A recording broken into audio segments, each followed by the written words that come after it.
Hey everyone, this is Jyoti here and welcome back to my channel. आज हम MED 008 का एक क्वेश्चन करने वाले हैं। एक व्याख्या लिखने को जो आती है आपके पेपर में, तो उसका जो टॉपिक है वो है अपिको आंदोलन। थंबनेल में आधा प की मिस्टेक हो गई है क्योंकि वो हो ही नहीं रहा था टाइप। ठीक है, तो इसकी जो भूमिका है वो हम जानते हैं। अपिको आंदोलन भी अर्थ, संदर्भ और अभिप्राय में चिपको आंदोलन के ही सदृश है। जैसे कि हमारा चिपको आंदोलन था, ऐसे ही उसी के जैसा ही कुछ कुछ अपिको आंदोलन भी हमारा है। अंतर केवल इतना ही है कि चिपको आंदोलन उत्तर भारत में और अपिको आंदोलन दक्षिण भारत में केंद्रित है। जो हमारा चिपको आंदोलन था वो उत्तर भारत में हुआ था और जो अपिको था वो दक्षिण भारत में हुआ था। बस इतना सा फ़र्क है, लेकिन दोनों के जो मोटिव है, सिमिलैरिटी है दोनों में। ठीक है, इस आंदोलन के प्रणेता श्री पांडुरंग हेगड़े हैं। ठीक है, जिन्होंने इसको स्टार्ट किया। चिपको आंदोलन की शैली पेड़ों का आलिंगन कर इन्हें बचाना है। आंदोलन का नारा है उलीसु बेलूसु मत्तू, अर्थात बचाओ बढ़ाओ काम पर लाओ। ठीक है, तो इसका जो नारा ये है। और जो लेकिन हमारा जो चिपको आंदोलन था उसमें क्या था कि पेड़ों को ऐसे गले लगा लिया गया था कि हमें पेड़ों को बचाना है। इस आंदोलन में भी चिपको आंदोलन की तरह पेड़ और मनुष्य के जैविक, सांस्कृतिक और ऐतिहासिक रिश्तों के साथ आर्थिक रिश्तों पर भी जोर दिया गया है। ठीक है, तो उसी के जैसा ही है और इसका जो नारा है वो ये है। ठीक है, ये आप लिख सकते हैं। अब हम बात करते हैं अपिको आंदोलन क्या है। अपिको आंदोलन का अर्थ। चिपको आंदोलन को कन्नड़ भाषा में अपिको चालुवार्थ कहते हैं। ठीक है, चिपको को ही कन्नड़ भाषा में अपिको कहते हैं। अपिको आंदोलन पर्यावरण संरक्षण के लिए चलाया गया एक क्रांतिकारी आंदोलन है। अपिको कन्नड़ भाषा का शब्द है जिसका हिंदी में रूपांतरण चिपको यानी गले लगाना तथा अंग्रेजी में हगिंग है। तीनों शब्द का यहाँ तात्पर्य पेड़ों से गले लगाकर या चिपक कर उनकी रक्षा करना है। हिमालय में उत्तराखंड के चिपको आंदोलन से इस आंदोलन को प्रेरणा मिली। चिपको आंदोलन जैसा ही अपिको आंदोलन कर्नाटक के उत्तर कन्नड़ जिले में 1983 में वनों की सुरक्षा के लिए पांडुरंग हेगड़े के नेतृत्व में चलाया गया। होप यहाँ तक आपको समझ आ गया होगा। बहुत ही इजी लैंग्वेज में लिखा है मैंने और तुम्हें समझाया भी है।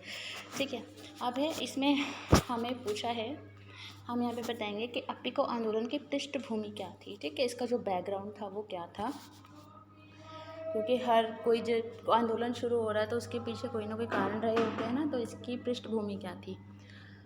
उत्तर कन्नड़ जिले में 1950 में 81% वनों में आच्छादित था। सरकार ने इस वनांचल जिले को पिछड़ा जिला घोषित कर विकास शुरू कर दिया। उत्तर कन्नड़ ज़िले में जो 1950 में 81 जो % था वो वन थे वहाँ पर। ठीक है, तो गवर्नमेंट ने इसको क्या बोला, इस ज़िले को, इस क्षेत्र को बोला कि ये पिछड़ा ज़िला है या पिछड़ा क्षेत्र है। इसलिए वहाँ पे गवर्नमेंट ने डेवलपमेंट का जो प्रोसेस है वो स्टार्ट कर दिया। यहाँ विकास के लिए मुख्यतः 3 उद्योग लगाए गए। यहाँ पर 3 जो उद्योग लगाए गए थे, 3 जो फैक्ट्री जैसे बोल सकते हो उद्योग के लिए, तो वो है पल्प एंड पेपर मिल, दूसरा है प्लाईवुड फैक्ट्री एंड तीसरा है पावर। तो ट्रिपल पी से आप इसको याद कर सकते हैं। ठीक है, इसमें है पावर के लिए पनबिजली प्रोजेक्ट। इसके लिए नदियों पर बांधों की एक सीरीज बनानी चालू कर दी। आगे होता क्या है कि उक्त महत्वाकांक्षी विकास के लिए पहले 2 उद्योगों के लिए वनों से पेड़ों का लगभग खात्मा कर दिया गया। जो पहले के जो 2P हैं उसके लिए लगभग क्या किया, पेड़ों का खात्मा कर दिया।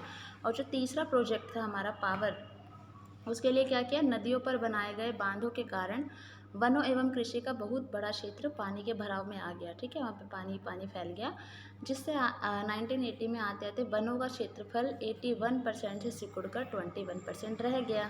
जब पेड़ ही कट जाएंगे तो वो तो क्षेत्रफल उनका कम ही होना है ना।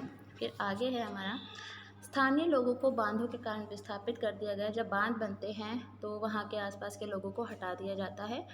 वनों में वृक्षों की मिश्रित प्रजातियों की जगह यूकेलिप्टस व सागवान का वृक्षारोपण किया गया। कि जहाँ पर पहले अलग उनके पेड़ हुआ करते थे, अलग अलग तरह के मिश्रित प्रजातियों के, वहाँ पर यूकेलिप्टस व सागवान का जो पेड़ है वहाँ पे वृक्षारोपण कर दिए, वहाँ पर उनके पेड़ लगा दिए। जिससे क्या हुआ, जिससे पानी के जो स्रोत है वो सूख गए। बांधों से नदियाँ मृत प्राय हो गई। ठीक है, बांधों से क्या हुआ, नदियाँ एकदम मरी हुई जैसी हो गई, इन्होंने ऐसा कहा है। तो इस पूरी कारस्तानी उर्फ तथाकथित विकास ने वनवासियों को उजाड़ कर रख दिया। वहाँ पे जो भी लोग रहते थे वो पूरी तरीके से क्या था, उजड़ गए थे।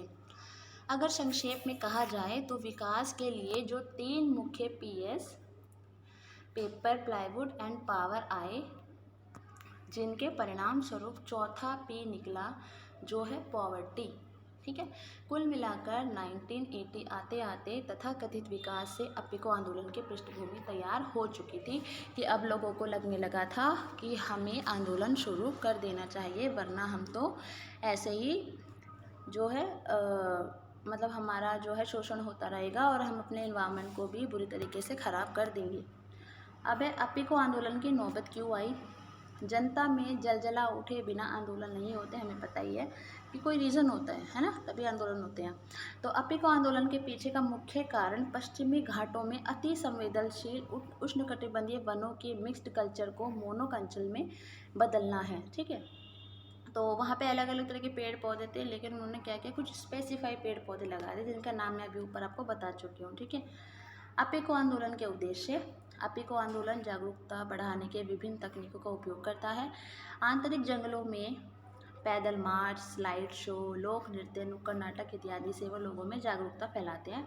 अपिको आंदोलन वाले, उनका उद्देश्य है कि हम जागरूकता फैलाएं अपने पर्यावरण को बचाने के लिए। अपिको आंदोलन के कार्य का दूसरा क्षेत्र वंचित भूमि पर वनीकरण को बढ़ावा देना है। जो वंचित क्षेत्र है, जो मतलब वंचित है, जिन पर वनीकरण नहीं है, वन नहीं है, पेड़ नहीं है, वहाँ पर उनको पेड़ लगाने के लिए बढ़ावा देना है। ग्रामीणों में पौधे उगाने के लिए व्यक्तिगत परिवारों के साथ साथ गांव के युवा क्लबों ने विकेंद्रीकृत नर्सरीज विकसित करने की सक्रिय रुचि ली है। सिर्फ व्यक्तिगत रूप से भी परिवारों ने, और जो काफ़ी जो युवा क्लब होते हैं ना, कुछ लोगों के बने होते हैं, तो उन्होंने भी अपनी तरफ से वो लिया था कि हम भी इस जो पेड़ वगैरह लगाएंगे और अपिको आंदोलन में भाग लेंगे। तीसरा है अपिको आंदोलन में गतिविधि का तीसरा प्रमुख क्षेत्र जंगल पर दबाव को कम करने के लिए वैकल्पिक ऊर्जा स्रोतों को शुरू करने के माध्यम से पारिस्थितिक क्षेत्र के तर्कसंगत उपयोग से है। ठीक है, तो हम वैकल्पिक उपयोग ऊर्जा के स्रोत हैं, हम उन्होंने इनका भी यूज़ किया था ताकि वो अपने जो जंगल है उन पर दबाव कम बने। कंक्लूजन में हम लोग लिख सकते हैं, ये 10 नंबर में आता है, व्याख्या का तो इतना ज़्यादा हमें लिखना नहीं है। ठीक है, आगे है अपिको आंदोलन को कम समय में ही अभूतपूर्व सफलता मिली थी जब वर्ष 1990 में कर्नाटक सरकार ने एक बहुत बड़े क्षेत्र में हरे पेड़ों की कटाई को रोकने की मांग स्वीकार कर ली थी। तो एंड में क्या हुआ था कि गवर्नमेंट को झुकना पड़ा था। इसके बाद अपिको आंदोलन ने वृक्षों की रक्षा के लिए कई अन्य तरह के प्रयास जारी रखे, मतलब बाद में भी उन्होंने पेड़ों को बचाने के लिए हर तरीके से प्रयास किए उन लोगों ने।